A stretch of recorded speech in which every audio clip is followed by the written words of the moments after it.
Você não se deu conta, mas conhece um dos profetas mais amados e reverenciados do islamismo, o profeta Isa. Mas você certamente o conhece por outro nome, Jesus. Isso mesmo, Jesus tem um papel de destaque no Alcorão e na fé de mais de 1 bilhão de muçulmanos. Vamos mergulhar na história do Jesus do Islã, descobrir sua importância até hoje e entender as pontes e as diferenças com a fé cristã. Prepare-se para uma jornada de conhecimento e respeito que pode mudar sua percepção sobre as duas maiores religiões do mundo. A história de Jesus no islamismo começa de forma muito familiar ao cristianismo, com sua mãe Maria, ou Maryam em árabe. A reverência por Maryam é tão profunda que ela é a única mulher mencionada pelo nome no Alcorão e possui um capítulo inteiro, Sura Maryam, dedicado a ela. O livro sagrado islâmico a descreve como a mulher mais pura e virtuosa, escolhida por Deus acima de todas as outras mulheres para um propósito divino. A narrativa da Anunciação é central. O anjo Gabriel, Jibril, aparece a Maryam, que vivia em reclusão e devoção no templo, para anunciar que ela daria à luz um filho puro, mesmo sem nunca ter sido tocada por um homem. O Alcorão descreve seu choque e sua submissão à vontade de Deus. O nascimento de Jesus, ou Isa, é, portanto, um dos maiores milagres divinos no islamismo, um sinal do poder absoluto de Alá. O Alcorão enfatiza que a criação de Isa sem um pai é comparável à criação de Adão, que não teve pai nem mãe. Após se retirar para um lugar afastado, Maryam dá à luz sozinha. Afrontada por seu povo, que a acusa de desonra ao vê-la com um bebê, ela recebe uma ordem divina para não falar e apenas apontar para a criança. É então que ocorre o primeiro milagre de Isa. Ainda no berço, ele fala com perfeita clareza, defendendo sua mãe e declarando sua própria missão. Sou, em verdade, o servo de Deus. Ele me deu o livro e me designou como profeta. Fez-me abençoado onde quer que eu esteja e me encomendou a oração e a caridade enquanto eu viver. Este evento milagroso estabelece imediatamente o status sagrado de mãe e filho, calando os acusadores e revelando Isa como um mensageiro divinamente apontado desde o seu primeiro suspiro de vida. No islamismo, Jesus é inequivocamente humano, um profeta e servo de Deus, mas dotado de títulos e capacidades extraordinárias que sublinham sua posição exaltada entre os mensageiros divinos. Ele é frequentemente chamado de Al-Masih, o Messias, um título que confirma seu status de ungido e escolhido para uma missão especial junto ao povo de Israel. No entanto, a interpretação islâmica do Messias difere da cristã, não incluindo a ideia de um rei divino ou salvador redentor, mas sim de um profeta legislador. Além disso, o Alcorão concede a Isa os títulos notáveis de Kalimat Allah, a palavra de Deus, e Ruhun Minhu, um espírito dele. Palavra de Deus refere-se ao fato de que ele foi criado pelo comando direto de Deus. A palavra criadora se, kun, e não através do processo biológico convencional. Um espírito dele significa que sua alma foi insuflada em Maryam por ordem divina, destacando sua origem pura e sagrada. Contudo, a teologia islâmica é enfática em afirmar que esses títulos não implicam divindade ou filiação a Deus, conceitos que contradiriam o pilar central do Islã, o Tawhid, a absoluta unicidade de Deus. Durante sua missão, o Alcorão narra que Isa realizou milagres impressionantes, sempre com a permissão de Deus. Uma frase repetida para reforçar que o poder não vinha dele, mas do Criador. Ele moldava pássaros de barro, soprava vida neles, curava o cego de nascença e o leproso, e até mesmo ressuscitava os mortos. Além dos milagres, acredita-se que Deus revelou a Isa uma escritura sagrada, o Engel, Evangelho, que continha a pura mensagem monoteísta. Os muçulmanos creem que o Evangelho original foi perdido ou alterado ao longo do tempo. Neste ponto, encontramos a divergência teológica mais profunda e irreconciliável entre o islamismo e o cristianismo: o evento da crucificação. Para os cristãos, a morte e ressurreição de Jesus na cruz são o alicerce da fé, o ato sacrificial que oferece redenção à humanidade. Para os muçulmanos, esse evento simplesmente não aconteceu como descrito na Bíblia. O Alcorão é explícito no capítulo 4, versículo 157, ao declarar: "Eles não o mataram nem o crucificaram, mas isso lhes foi simulado", ou seja, pareceu-lhes assim. A crença islâmica predominante é que quando os inimigos de Jesus vieram para prendê-lo e executá-lo, Deus interveio diretamente para salvá-lo. A interpretação mais comum entre os eruditos muçulmanos é que Deus fez com que outra pessoa, possivelmente Judas Iscariotes ou um dos discípulos que se ofereceu, se parecesse com Jesus, e foi essa pessoa que acabou sendo capturada e crucificada em seu lugar.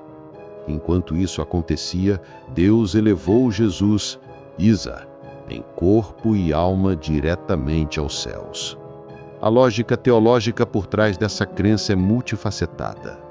Primeiramente, reflete a ideia do poder e da justiça de Deus. Seria inconcebível que Deus permitisse que um de seus mais amados e poderosos profetas sofresse uma morte tão humilhante e agonizante nas mãos de seus inimigos.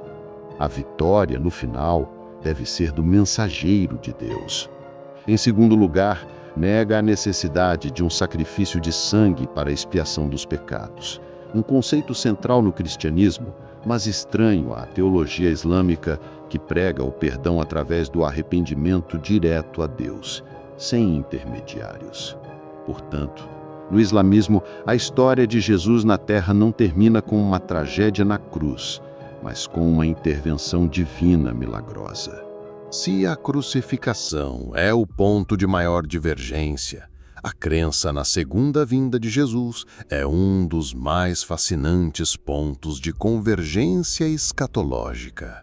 No islamismo, o retorno de Isa à Terra é um dos sinais maiores e mais certos que precedem o Yawm al-Qiyamah, o dia da ressurreição.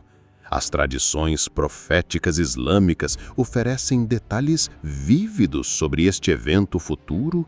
Acredita-se que Jesus descerá dos céus, pousando suas mãos nos ombros de 2 anjos próximo ao minarete branco a leste de Damasco. Sua chegada não será para trazer uma nova religião, mas para reafirmar a verdade do islamismo, a submissão a um único Deus, que foi a mensagem de todos os profetas, incluindo ele mesmo. Sua principal missão será confrontar e derrotar a figura do Anticristo, conhecido no Islã como Al-Masih ad-Dajjal, um falso Messias que terá mergulhado o mundo em caos, engano e incredulidade. O retorno de Isa será o golpe final contra as forças do mal. As tradições afirmam que, ao ver Jesus, o Dajjal começará a se dissolver como o sal se dissolve na água.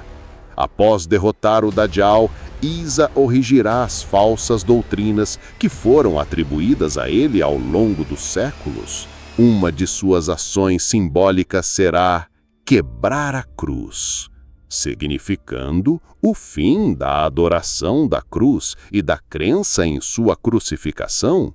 Ele também matará o porco, um ato que simboliza a abolição de leis que foram incorretamente atribuídas a ele. Durante seu reinado na terra, ele se casará, terá filhos e governará com justiça absoluta, eliminando a pobreza e estabelecendo um período de paz e segurança sem precedentes.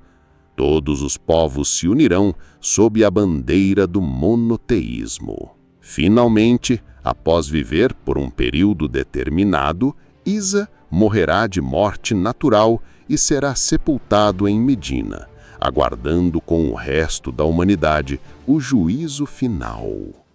Analisando as duas perspectivas, vemos um mosaico de crenças compartilhadas e diferenças intransponíveis. O terreno comum é vasto e significativo. Tanto cristãos quanto muçulmanos acreditam em Jesus como o Messias, nascido de uma virgem que realizou milagres e ascendeu aos céus. Ambos aguardam seu retorno como um evento crucial no fim dos tempos. Essa reverência compartilhada por Jesus e sua mãe, Maria, oferece uma base sólida e muitas vezes subestimada para o diálogo, o respeito e a compreensão mútua. No entanto, as fronteiras teológicas são igualmente claras e definem a essência de cada fé. Para o cristianismo, Jesus é a encarnação de Deus, o Filho na Santíssima Trindade, e sua morte na cruz e subsequente ressurreição são o evento central da história da salvação. No islamismo, afirmar a divindade de Jesus é considerado shirk, o pecado imperdoável de associar parceiros a Deus, violando o princípio absoluto da unicidade divina, Tawhid. Para os muçulmanos, Jesus é um profeta poderoso e amado, mas permanece uma criatura, um servo de Deus, não o Criador. O legado de Jesus no islamismo hoje é o de um modelo de piedade, desapego material, coragem profética e total submissão a Deus. Ele é um exemplo de retidão e um lembrete do poder divino. Entender essa visão não busca diluir as convicções de nenhuma das partes, mas sim iluminar a complexa tapeçaria da revelação divina como vista por mais de 1 bilhão de pessoas. Reconhecer que o amor por Jesus é uma ponte que conecta Meca e Jerusalém, o Alcorão e a Bíblia, pode nos inspirar a focar menos nas fronteiras que nos dividem e mais no vasto território de valores compartilhados que podem nos unir. Se você gostou deste conteúdo, se inscreva no canal, deixe seu like e compartilhe. Assim você nos ajuda a continuar produzindo histórias como esta, porque ainda existem muitas outras histórias nos bastidores. Até a próxima!